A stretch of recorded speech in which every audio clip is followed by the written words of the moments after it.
Frère, s'il te plaît, mon gendarme, ne panique pas. Eh mon Dieu. Comment tu sais? Putain, mais tu sais tout avant moi même. Ah oui, je sais, c'est normal. Ouais, ben a priori, mon indique aurait fait du bon boulot. Ah, je sais que je peux pas trop parler, donc t'inquiète pas, tout est réfléchi. Mon gendarme, reste la tête froide. Parce qu'il est en train de remonter l'information que je lui ai transmise et ça sent mauvais. Ah ben, il est en train de comprendre qu'il va en avoir un troisième enlèvement. Et qu'il est déjà même prémédité, déjà à l'heure actuelle.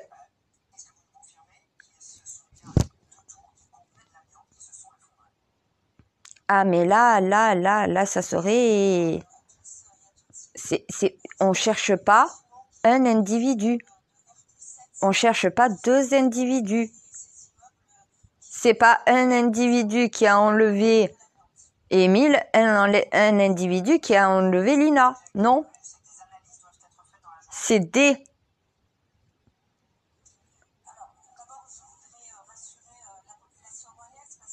Ah, la piste S, a priori... Ah ben mon gendarme est en train d'halluciner, il est en train de me dire putain, je sais pas qui est ton indique, mais il a fait du bon travail. Ah, il m'a dit tu peux le féliciter parce que franchement là ça pue. Et il a de bonnes oreilles parce que ça pue. Bizarrement, regarde le profil des enfants enlevés. Regarde Émile, regarde Lina. Y a pas quelque chose qui te choque? Tu vois pas, ils sont tous les deux blonds? Tu vois pas qu'ils sont tous les deux blancs?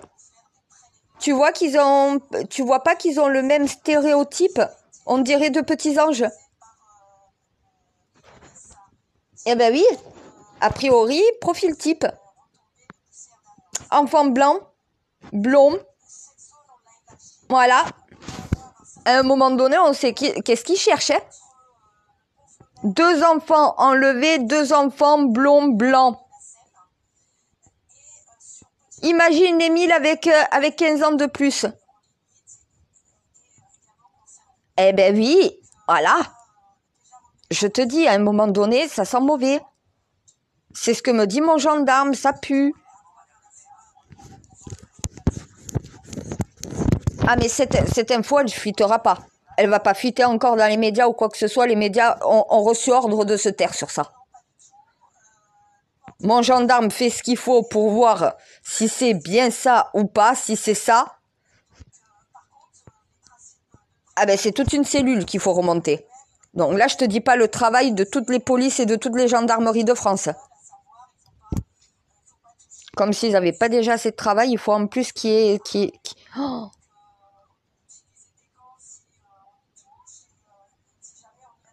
Non, j'arrive toujours pas à dire ce mot. J'ai l'impression que je vais m'effondrer si je le sors. Il y en a qui ont compris, oui. Il y en a qui ont compris. Ils m'ont dit, oh putain, c'est pas ça. Ben, peut-être. Mon gendarme me le dira. Pour le moment, je sais pas. C'est un indique qui a entendu quelque chose de très inquiétant, qui me l'a rapporté. Et au final, là, une enquête est en train d'être menée de ce côté-là. Eh ben, si l'affaire Lina et Émile sont liées, techniquement, mon gendarme qui a été sur les deux affaires est le mieux placé pour remonter une piste. C'est pas à moi de le faire et c'est pas aux autres, c'est à lui. Et il me dit ça sent mauvais. Et quand tu remontes la piste, il commence à avoir des indices et ça rassure pas. Hein. Déjà, juste leur nom. Hein. Ils ont déjà... Dis-le. Non, non.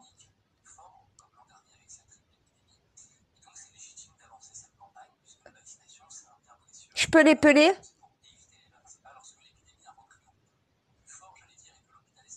S-E-C-T-E.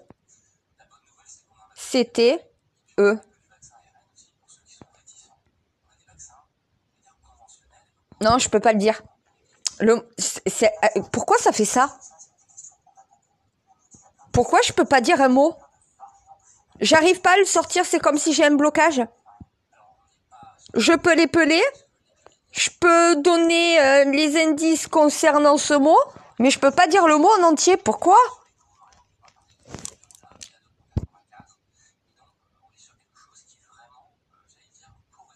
Et c'est depuis que j'ai étudié ton dossier concernant ce domaine-là.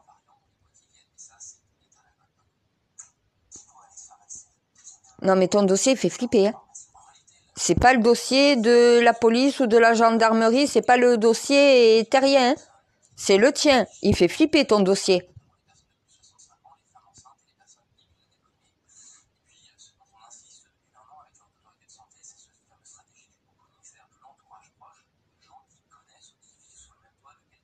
Mais ces gens, c'est des malades. C'est des cinglés complets. Des enfants normaux entre les mains de gens comme ça. Bien sûr que je suis paniquée, moi. Et mon gendarme n'est pas très rassuré non plus, lui. Qu'est-ce qu'ils en font de ces enfants après? Si c'est bien ça, pourquoi ils enlèvent ces enfants? Dans quel but? Parce que ça serait pas forcément que pédophile. Voilà. Oui, dans ces trucs-là, il y a de la pédophilie. Mais il n'y a pas que ça. Il y a des mariages forcés, il y a des accouplements forcés, il y a plein de trucs comme ça. À un moment donné, ils sont complètement fous furieux, ces gens-là. Si c'est bien ce qu'on pense et qu'il y a bien ce genre de truc qui enlève des enfants, c'est quoi leur but? Tu comprends pourquoi moi et moi... Voilà. Regarde ton dossier. Tu comprends pourquoi on n'est pas rassuré? Ça veut dire qu'il y a un troisième enfant.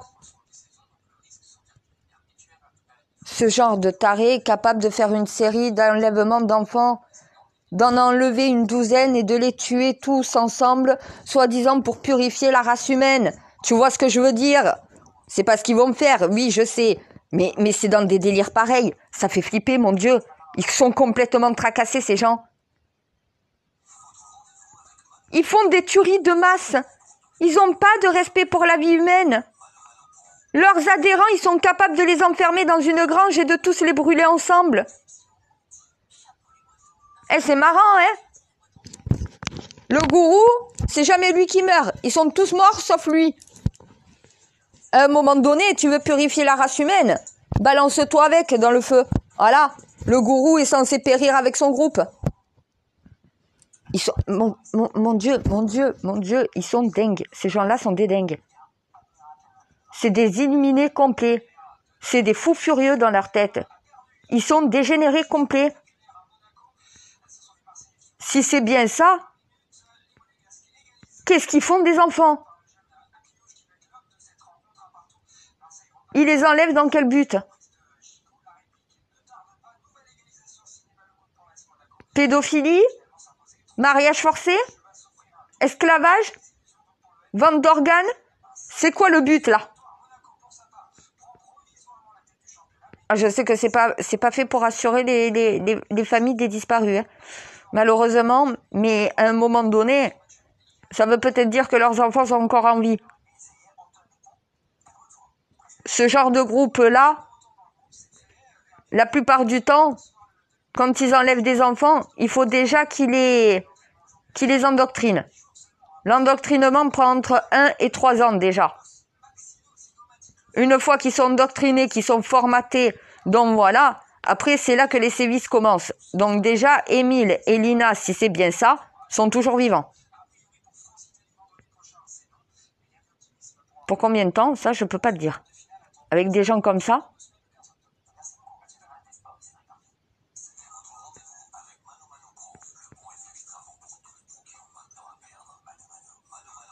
Ah, mais si c'est bien ça, si mon indique a raison, et si les deux affaires sont liées et qu'il va en avoir un troisième enlèvement,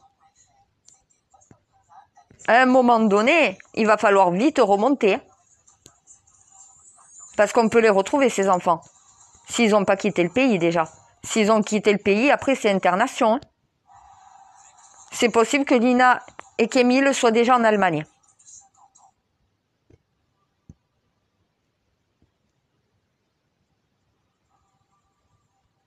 Après, ils auraient pu passer la frontière allemande.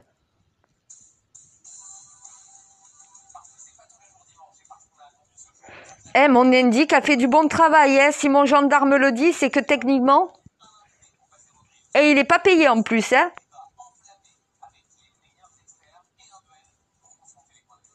Non, mais mon gendarme, il veut le prendre. Il veut le former et tout pour en faire, non pas un indique, mais pour en faire un agent infiltré.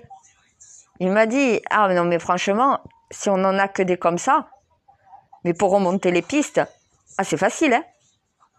Parce qu'il a compris que le don de mon indique, c'est l'écoute. Il a l'oreille absolue, il entend tout. Même derrière un mur, il peut te redire toute la conversation. Il a ses oreilles, c'est des paraboles. Il t'entend tout ce qui se passe à des mètres. Ouais, il a l'oreille hyper développée. Un chuchotement, il entend comme s'il était juste à côté. Il est hallucinant. Mais je lui ai fait comprendre que c'était un don chez lui. L'écoute est un don. C'est un sens. Tu as ce sens hyper développé, tu peux t'en servir de don. Il s'assoit dans une salle d'attente, il peut entendre tout ce qui se dit dans le cabinet. Mais parce qu'il a l'oreille absolue, il a une oreille tellement fine qu'il entend tout. Oui, je sais pourquoi tu me l'as envoyé celui-là. Je sais, pour ça. Eh, il y en a d'autres, c'est les yeux. Le moindre petit détail, il va le griller. Il va tout regarder. Le fait de regarder, il va comprendre tout ce qu'il voit, il va t'expliquer tout ce qu'il a vu, il va te donner la scène complète. Il va te refaire le film. Visuellement, tout ce qu'il a vu, il te loupera rien. Tous les détails, il les aura retenus. Mais ça, c'est des talents, c'est des dons. Les humains n'ont pas conscience de ça, mon Dieu. Ils savent pas ce que c'est un don, ils savent pas comment développer. Moi, mes indiques, je les suis, je leur apprends à développer leurs dons pour que ça serve aussi à la mission.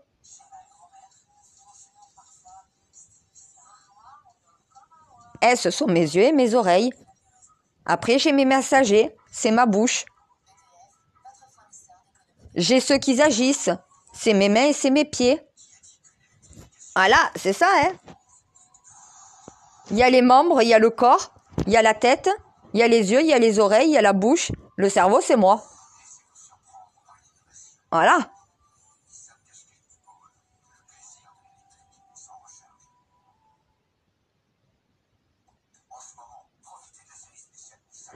On me dit, qu'est-ce qu'on doit faire?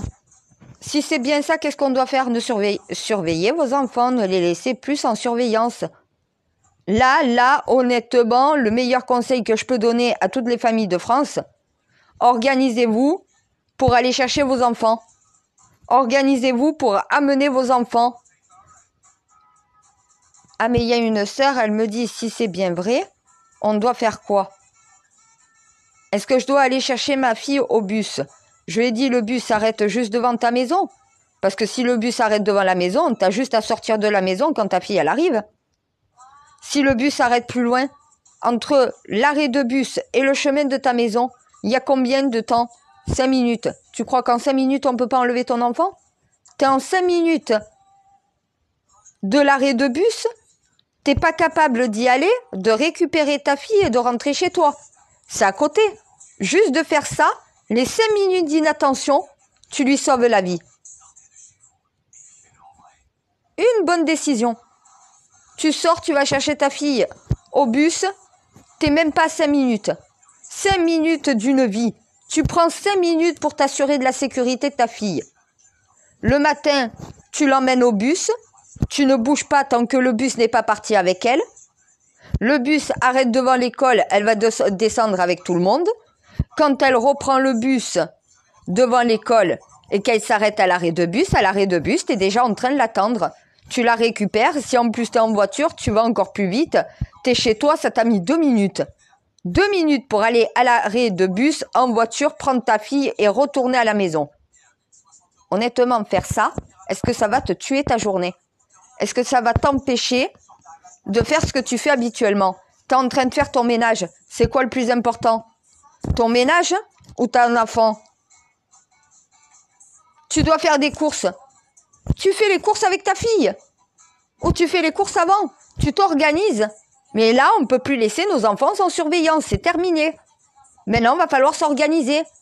Si un parent ne peut pas, mais que le parent d'à côté ne travaille pas ce jour-là, eh bien, il peut avoir la responsabilité, donc voilà, d'aller chercher tous les enfants à l'arrêt de bus. Tu vas chercher ton fils, tu peux pas prendre la fille du voisin aussi? Tu la vois rentrer chez elle, tu sais qu'elle est rentrée en sécurité. Tu es un parent responsable, tu assures la responsabilité du tien, mais aussi ceux de tes voisins. Le lendemain, toi, tu ne peux pas le faire. Eh bien, c'est ta voisine qui le fait. Entre voisins, à quoi ça sert?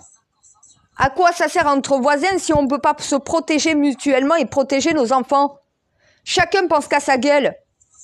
Mais au bout d'un moment, tu fais du covoiturage. Le matin, tu vas emmener ton enfant à l'école. Si le voisin d'à côté prend le bus et qu'il a du chemin à faire, tu peux pas le déposer à son arrêt de bus? Ou carrément le déposer à l'école si au final c'est la même école? Voilà, au bout d'un moment, l'organisation, ça permet d'éviter des drames. Et moi, on me le dit, toi, par contre, niveau organisation, t'es rigoureuse, t'es organisée, heureusement qu'on t'a. Toi, ton cerveau, il est plus qu'organisé, tu penses à tout. Mais c'est peut-être ça le problème de vos sociétés, peut-être que vous pensez pas suffisamment à tout. Faut pas une surprotection, faut juste une protection. Il faut pas mettre des sécurités partout au point de plus pouvoir vivre. Non, mais il faut que les sécurités soient mises au bon endroit pour qu'on puisse vivre tranquille en étant en sécurité. Manque de caméras de surveillance. Les parents croient que parce que leurs enfants ont 15 ans, ils sont des adultes, qui peuvent aller au bus tout seuls, qui peuvent rentrer de la maison tout seuls. Non, non, la preuve. 15 ans, voilà, la preuve. Non, on ne peut pas. Une gamine de 15 ans face à un homme de 40 ans, elle fait pas le poids, la gamine de 15 ans. Faut arrêter les conneries. Hein. Ah, mais c'est aux parents. T'es un parent responsable. Ton travail, tu t'en bats les couilles. Le plus important, c'est ton enfant. Tu dois trouver un travail qui te permet de pouvoir emmener ton enfant à l'école et d'aller le chercher. Si tu ne peux pas, tu dois t'arranger. Tu dois trouver une solution pour que ton enfant ne se déplace pas tout seul. Voilà, soit quelqu'un qui emmène cette personne jusqu'au bus. Voilà. T'as pas un voisin qui part au travail tous les matins, à qui tu fais confiance, qui peut déposer ton enfant au bus, puisqu'il a le temps? Tu lui payes l'essence pour ça. Voilà. Si c'est des amis, s'il n'y a aucun problème. Si ton enfant est déjà resté des centaines de fois avec, il ne s'est jamais rien passé, c'est quelqu'un de confiance qui peut aller récupérer ton enfant. Moi, ma mère, quand elle pouvait pas, elle demandait à la voisine d'à côté si elle pouvait récupérer ma sœur en même temps que récupérer son fils. On habite au même endroit, ils vont dans la même école. À quoi ça sert d'être voisin si on ne peut pas s'entraider? Organise-toi, c'est ton enfant, c'est à toi de trouver une solution. C'est pas à ton enfant de se démerder tout seul. Tu prends le taxi. Voilà, t'es capable de payer une carte de bus à ton enfant, t'es pas capable de lui payer un taxi? On m'a dit la distance en taxi, parce qu'il y a un taxi qui a déjà fait cette distance-là. Et il m'a dit, c'est vrai qu'en taxi, ça lui aurait coûté une dizaine d'euros à tout casser. Alors oui, peut-être tu payes 1,50 € le bus. Mais là, c'était pas en semaine. C'était pas pour aller à l'école. Voilà, à un moment donné, est-ce qu'il peut pas avoir entre ce village et cette gare un bus qui permet à ceux qui habitent ce village de pouvoir se déplacer? Un minibus, c'est pas obligé d'un bus de ville. Un minibus, un petit bus. Il y a des communes qui ont des petits bus.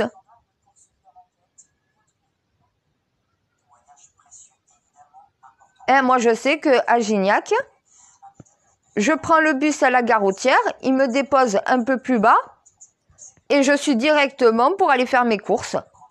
Il y a un bus et il me dépose là où je veux. Il n'y a pas forcément l'arrêt, mais comme ça permet de s'arrêter,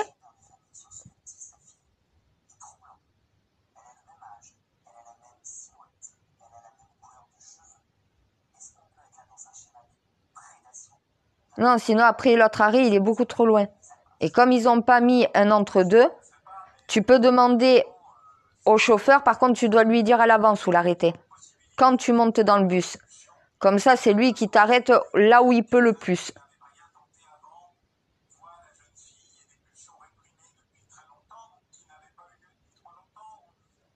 Moi, ils sont habitués à force.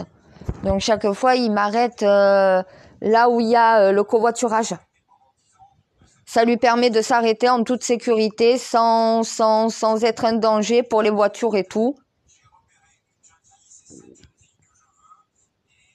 Ah, mais parce que moi, je suis réfléchie. Je ne fais pas arrêter un bus n'importe où. Je fais arrêter un bus là où il a la possibilité de s'arrêter sans gêner. Il faut être intelligent un peu. C'est pour ça, les chauffeurs de bus, ils se sont dit, bon, ben, on s'arrête au bon endroit, voilà, là où on peut s'arrêter sans aucun problème. Oui, mais ça, tu dois le dire à la gare routière quand tu montes dans le bus. T'as pas de bouton pour signaler l'arrêt. Donc, c'est à la volonté du chauffeur. Et ça doit être dans un arrêt qui est permis. Et c'est pas toutes les communes qui permettent cela. Ah, mais parce que tout simplement, il n'y a pas suffisamment d'arrêts de bus. Voilà. Quand les arrêts de bus sont trop longs, les uns entre les autres, tu as un bus à la gare routière, mais l'autre arrêt, tu as un arrêt à la gare routière, l'autre arrêt, où il se situe, dans le village après. Donc, entre les deux villages, tu n'as pas d'arrêt. Donc, tu peux demander l'arrêt. Normalement, c'est à eux de mettre un arrêt pour pouvoir desservir sur tout le chemin. Si tu ne peux pas descendre, ben parce que nous, on a une zone commerciale où il y a une nouvelle. Ben oui, parce qu'après, la gare routière où elle est à l'heure actuelle n'y sera plus. Ils vont la faire complètement en bas dans la zone commerciale. Donc, en fait, après, tu prends le bus. Il y aura toujours le bus du centre-ville et après, ça te descend directement à la gare routière qui sera directement là où je vais faire mes courses. C'est encore mieux. Il n'y a plus besoin de signaler l'arrêt. Mais en attendant, ils le permettent, certains chauffeurs. Ben là, c'est pareil. Lina aurait dû prendre un bus dans son village qui l'a mené à cette gare. Ou quelqu'un qu'elle connaît aurait dû l'amener, quelqu'un de confiance, la déposer directement à la gare, s'assurer de sa sécurité. 15 ans. Ah, mais comme je l'ai dit, les parents, certes, ils se le reprochent, hein, ils n'ont même pas besoin de toi, de moi ou de qui que ce soit pour avoir des remords et des regrets. Là, ils se disent, qu'est-ce que j'aurais pu faire d'autre? Voilà. Qu'est-ce que j'aurais pu faire de différent pour éviter ce qui arrivait? Ils se sentent responsables. Mais moi, je voudrais aussi que les communes se sentent un peu responsables. Est-ce que c'est normal qu'en 2023, une jeune fille de 15 ans soit obligée de faire cette route à pied parce qu'il n'y a pas de transport en commun permettant d'aller à cette gare? À un moment donné, si les gares sont mal desservies en transport, il faut peut-être en créer d'un transport. Ça veut dire qu'au final, je flagelle pas les parents. Je dis aussi que la mairie, sachant qu'il y a une gare un peu plus loin, pourquoi il n'y a pas des trajets qui sont proposés pour les mineurs de cette commune? Si tu veux aller dans une grande ville le week-end pour rejoindre tes amis faire la fête, t'as 15 ans, t'as pas la voiture, comment tu fais pour pouvoir aller à cette gare si personne peut t'amener de ta famille? Et au bout d'un moment, pourquoi les ados ne peuvent pas téléphoner à la mairie et c'est une voiture municipale qui va la déposer directement à cette gare? Les mairies doivent proposer un service d'accompagnement pour les mineurs, tant que ça reste dans des distances raisonnables. Là, la mairie de cette commune doit mettre à disposition chaque fois qu'il lui est réservé une camionnette qui va pouvoir amener des enfants ou des adolescents dans les villages avoisinants, parce qu'il n'y a pas de transport en commun.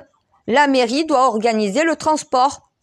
Ça veut dire qu'un enfant qui n'a pas la possibilité d'être accompagné par un proche ou par quelqu'un de la famille peut être accompagné par un agent municipal.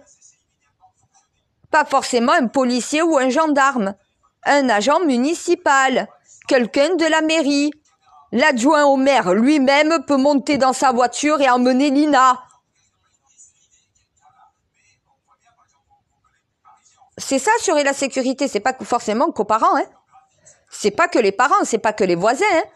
C'est pas que à l'école de s'assurer de la sécurité des enfants, hein. Et voilà, même la mairie doit s'y mettre.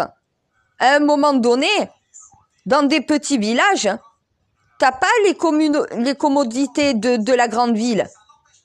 Ça veut pas dire qu'on doit faire des villages des grandes villes, mais on doit permettre qu'il y ait une possibilité de transport quand il n'y en a pas.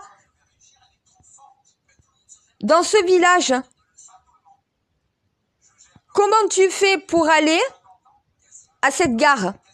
Si sur cette route, il n'y a pas un bus qui les dépose, t'appelles la mairie, bonjour, ma fille devrait aller à la gare demain, je n'ai pas la possibilité de l'emmener, de peur qu'il lui arrive quelque chose si elle fait le trajet sur la route, donc voilà, toute seule.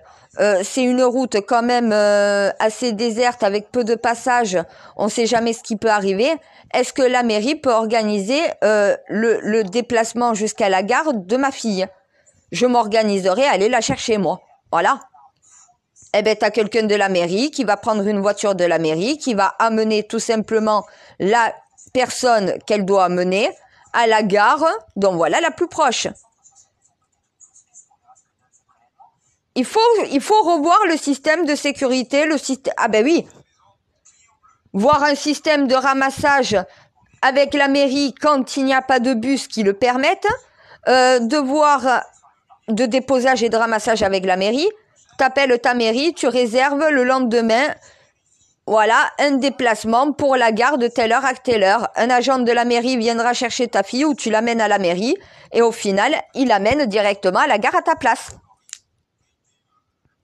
Voilà, à un moment donné, ça, oui, c'est assurer la sécurité les uns et les autres.